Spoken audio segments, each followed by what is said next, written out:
ایک طلاق ملنے کے بعد ان کے خاوند نے چاہا کہ میں اس سے رجوع کر دوں، اور ان کی بہن کا بھی ارادہ ہو گیا، لیکن انہوں نے کہا کہ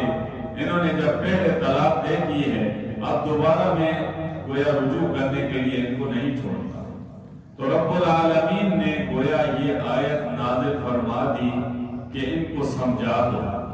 تو نبی کریم صلی اللہ علیہ وسلم نے حضرت معقل ابن یسار کو بلایا اور فرمایا کہ اللہ تبارک و تعالیٰ یہ حکم دے رہے ہیں۔ تو صحابی نے فرمایا اللہ کا حکم ہے تو میں اس کے لیے بالکل تیار ہوں۔